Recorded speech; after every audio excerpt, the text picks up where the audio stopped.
कलाम मुक़द्दस में से हमारे लिए आज की तिलावत इर्मी नबी का सहीफ़ा उसका 30वां बाब पहली से दूसरी, 12वीं से 15वीं और फिर 18वीं से 22वीं आयत तक पढ़ेंगे। ये वो कलमा है जो इर्मिया ने खुदावंद से पाया जब उसने कहा कि खुदावंद इस्राएल का खुदा यूं फरमाता है कि जितनी बातें मैंने तुझसे कहीं उन सब को एक किताब में कलम बंद कर, क्योंकि खुदावंद यूं फरमाता है, तेरी ज़रब शदीद और तेरा ज़ख्म ला इलाज है, और कोई नहीं जो तेरे लिए इंसाफ करे कि वो तुझे बांधे, और पट्टी लगाने से भी तेरा इलाज नहीं होता।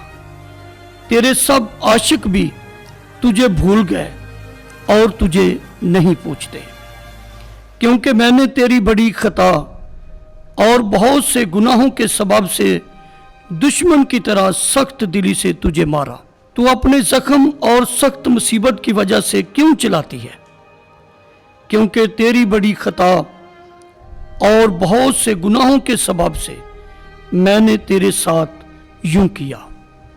खुदावंद यूं फरमाता है, देख मैं याकूब के खैमों की किस्मत बदल दूंगा और उसके मस्कनों पर रहम करूंगा, और शहर अपने टीले पर बनाया जाएगा और हैकल की उसके दस्तूर के मुआफिक बुनियाद रखी जाएगी, और उनके दरमियान से शुक्रगुजारी और खुशी करने वालों की आवाज़ उठेगी, और मैं उन्हें बढ़ाऊंगा और वो नहीं घटेंगे, और मैं उन्हें इज्जत बख्शूंगा और वो जलील ना होंगे, और उनकी औलाद ऐसी होगी जैसे कदीम में थी, और उनकी जमात मेरे हजूर कायम रहेगी, और मैं उनके सब मुखालफों को सजा दूंगा, और उनका पेशरो उन ही में से होगा, और उनका हाकिम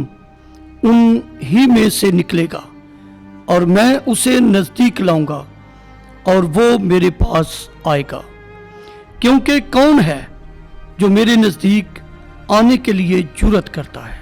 यूं खुदावंद का फरमान है, और तुम मेरी उम्मत होगे और मैं तुम्हारा खुदा हूँगा। कलाम मुक़द्दस के पढ़े और सुने जाने पर खुदावंद की बरकत हो।